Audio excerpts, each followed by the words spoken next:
বিরোধী দলের নেতা তো কোনো আপত্তি করেন নাই। মরহুম প্রেসিডেন্ট জিয়াউর রহমান, আল্লাহ তাআলা তাকে শাহাদতের উত্তম মর্যাদা দান করুন। তার হাতে নিঃসন্দেহে বহুদলীয় গণতন্ত্র ফিরে এসেছে, যার সুফল পরবর্তী পর্যায়ে জাতি পেয়েছে এবং আজকের পার্লামেন্টও সেই ধারাবাহিকতারই অংশ। মাননীয় স্পিকার, আমাদের এই অঞ্চল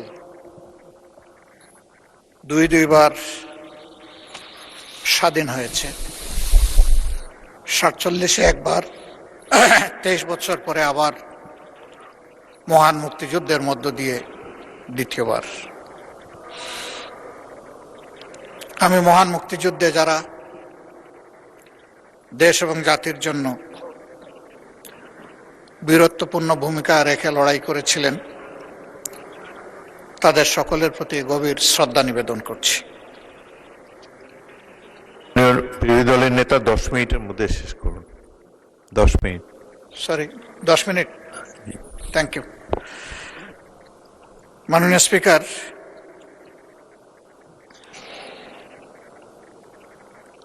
এই সময় যে রক্তক্ষয়ী যুদ্ধ হয়েছে, এই যুদ্ধে যারা নেতৃত্ব দিয়েছিলেন তাদের অনেকেই দুনিয়া ছেড়ে চলে গেছে। আমি তাদের সকলের আত্মার মাগফিরাত কামনা করছি এবং আল্লাহ তাআলার দরবারে আল্লাহ যাতে তাদেরকে শহীদ হিসাবে কবুল করেন সেই জন্য দোয়া করছি। দেশ স্বাধীন হয়েছে, বুক ভরা আশা নিয়ে মানুষ চেয়েছিল যে এই দেশটা একটা মানবিক দেশ হবে, সমাজের সর্বক্ষেত্রে ন্যায় বিচার সুপ্রতিষ্ঠিত হবে এবং মানুষ শান্তিতে বসবাস করতে পারবে। কিন্তু স্বাধীনতার পরে অনেকটা হয়েছিল তার পুরোটাই উল্টা।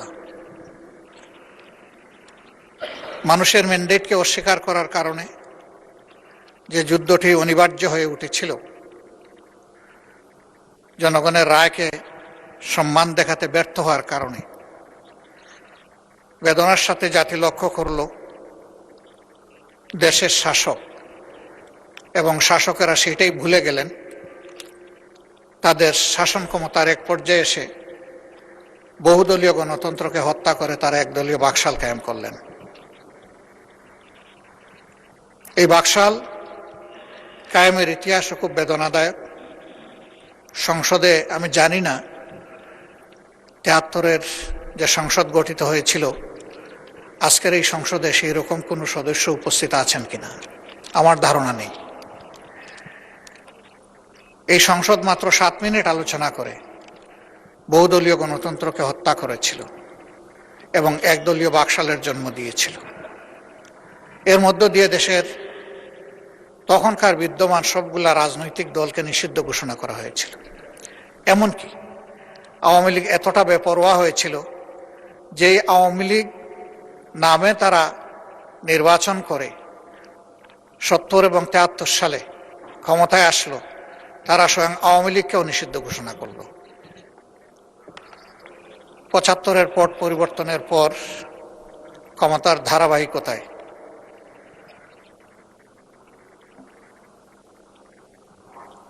মরহুম প্রেসিডেন্ট জিয়াউর রহমান, আল্লাহ তাআলা তাকে শাহাদতের উত্তম মর্যাদা দান করুন। তার হাতে নিঃসন্দেহে বহুদলীয় গণতন্ত্র ফিরে এসেছে, যার সুফল পরবর্তী পর্যায়ে জাতি পেয়েছে এবং আজকের পার্লামেন্টও সেই ধারাবাহিকতারই অংশ।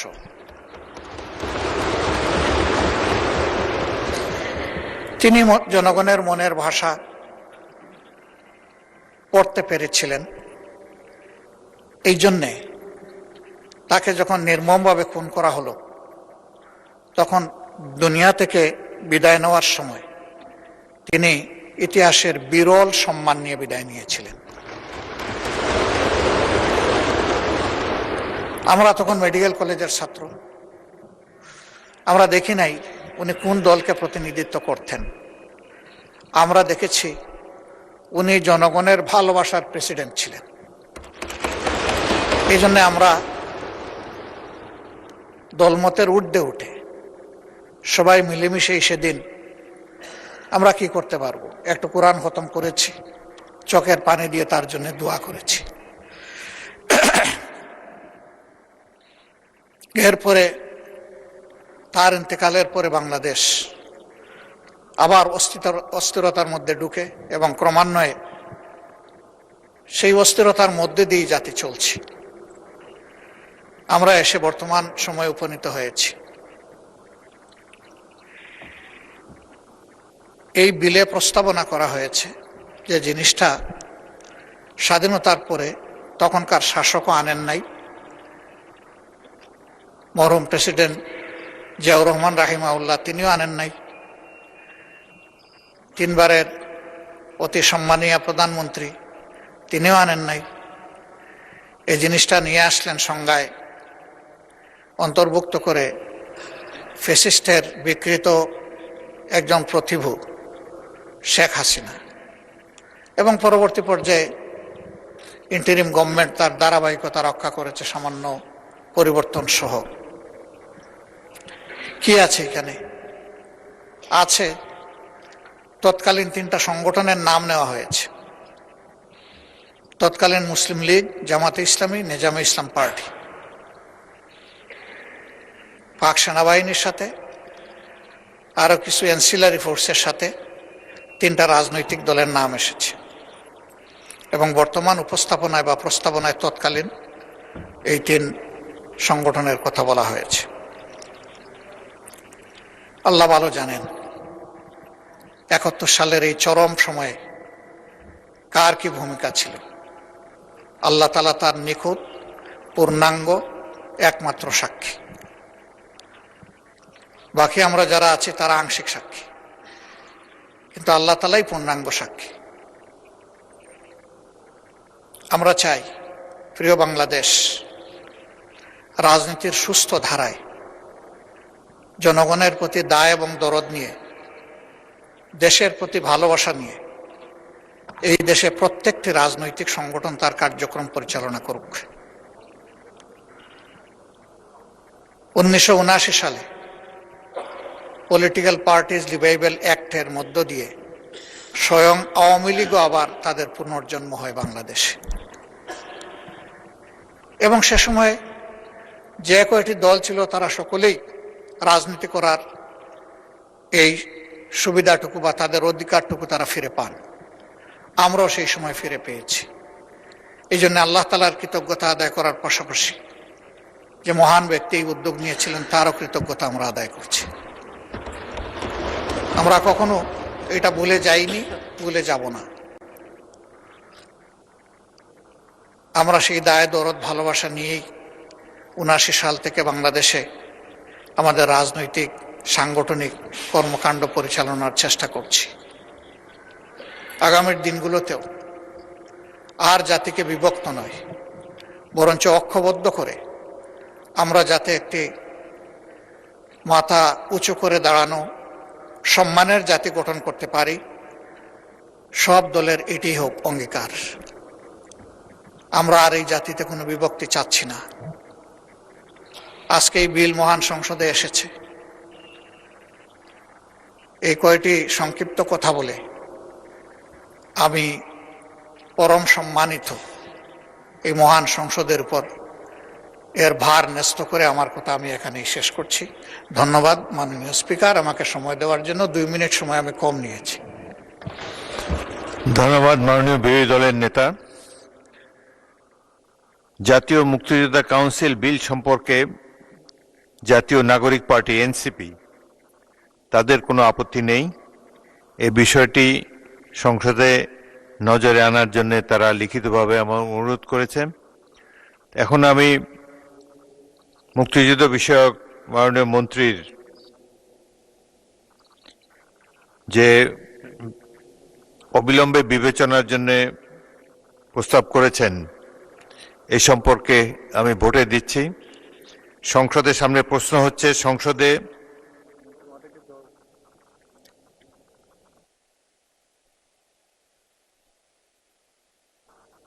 বিরোধী দলের নেতা তো কোনো আপত্তি করেন নাই, তবুও আপনি যদি কিছু বলতে চান বলতে পারেন।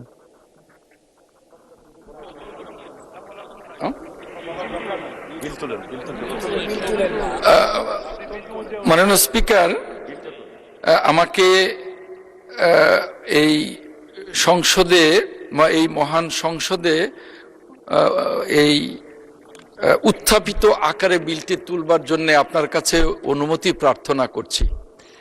আপনি উত্থাপন করুন মাননীয় মন্ত্রী। মাননীয় স্পিকার, আপনাকে ধন্যবাদ। আমি আহমেদ আজম খান, মন্ত্রী মুক্তিযুদ্ধ বিষয়ক মন্ত্রণালয়, প্রস্তাব করছি যে জাতীয় মুক্তিযোদ্ধা কাউন্সিল আইন 2022 খ্রিস্টাব্দের 15 নং আইন সংশোধন পূর্বক যুগ উপযোগী করিয়া জাতীয় মুক্তিযোদ্ধা কাউন্সিল সংশোধন আইন 2026 প্রণয়নকল্পে একটি বিল, জাতীয় মুক্তিযোদ্ধা কাউন্সিল সংশোধিত বিল 2026 মহান সংসদে উত্থাপিত আকারে এই মহান সংসদে পাশ করা হোক। মাননীয় স্পিকার, আপনাকে ধন্যবাদ। অবিলম্বে উত্থাপনের জন্য। মাননীয় স্পিকার, আমি আহমেদ আজম খান, মন্ত্রী মুক্তিযুদ্ধ বিষয়ক মন্ত্রণালয়, প্রস্তাব করছি যে জাতীয় মুক্তিযোদ্ধা কাউন্সিল আইন 2022 খ্রিস্টাব্দের 15 নং আইন সংশোধন পূর্বক যুগ উপযোগী করিয়া জাতীয় মুক্তিযোদ্ধা কাউন্সিল সংশোধন আইন 2026 প্রণয়নকল্পে আনিত একটি বিল, জাতীয় মুক্তিযোদ্ধা কাউন্সিল সংশোধন বিল 2026 অবিলম্বে বিবেচনার জন্য গ্রহণ করা হোক। মাননীয় স্পিকার, আপনাকে ধন্যবাদ। সংসদের সামনে প্রশ্ন হচ্ছে, সংসদে উত্থাপিত আকারে জাতীয় মুক্তিযোদ্ধা কাউন্সিল সংশোধন বিল 2026 অবিলম্বে বিবেচনার জন্য গ্রহণ করা হোক। যারা এই প্রস্তাবের পক্ষে আছেন তারা হ্যাঁ বলুন, যারা এই প্রস্তাবের বিপক্ষে আছেন তারা না বলুন। আমার মনে হয় হ্যাঁ জয়যুক্ত হয়েছে, হ্যাঁ জয়যুক্ত হয়েছে, হ্যাঁ জয়যুক্ত হয়েছে। অতএব সংসদে উত্থাপিত আকারে জাতীয় মুক্তিযোদ্ধা কাউন্সিল বিল 2026 সংশোধন বিল 2026 অবিলম্বে বিবেচনার জন্য গৃহীত হল। মাননীয় সদস্যবৃন্দ, বিলটির উপর দফাওয়ারি কোনো সংশোধনী নেই। আমি এখন বিলের দফাগুলো সংসদের সামনে পেশ করছি। সংসদের সামনে প্রশ্ন হচ্ছে, বিলের দফা 2, 3, 4, 5, 6, 7, 8, 9, 10, 11, 12, 13, 14 এই বিলের অংশ হিসাবে গ্রহণ করা হোক। যারা এই প্রস্তাবের পক্ষে আছেন তারা হ্যাঁ বলুন, যারা এই প্রস্তাবের বিপক্ষে আছেন তারা না বলুন। আমার মনে হয় হ্যাঁ জয়যুক্ত হয়েছে, হ্যাঁ জয়যুক্ত হয়েছে, হ্যাঁ জয়যুক্ত হয়েছে। অতএব বিলের দফা 2, 3, 4, 5, 6, 7, 8, 9, 10, 11, 12, 13, 14 এই বিলের অংশ হিসাবে গৃহীত হল। সংসদের সামনে প্রশ্ন হচ্ছে, বিলের 1 দফা, বলবৎকরণ দফা, প্রস্তাবনা, প্রবর্তন এবং শিরোনামা এই বিলের অংশ হিসাবে গ্রহণ করা হোক। যারা এই প্রস্তাবের পক্ষে আছেন তারা হ্যাঁ বলুন, যারা এই প্রস্তাবের বিপক্ষে আছেন তারা না বলুন। আমার মনে হয় হ্যাঁ জয়যুক্ত হয়েছে, হ্যাঁ জয়যুক্ত হয়েছে, হ্যাঁ জয়যুক্ত হয়েছে। অতএব বিলের 1 দফা, বলবৎকরণ দফা, প্রস্তাবনা, প্রবর্তন এবং শিরোনামা এই বিলের অংশ হিসাবে গৃহীত হল।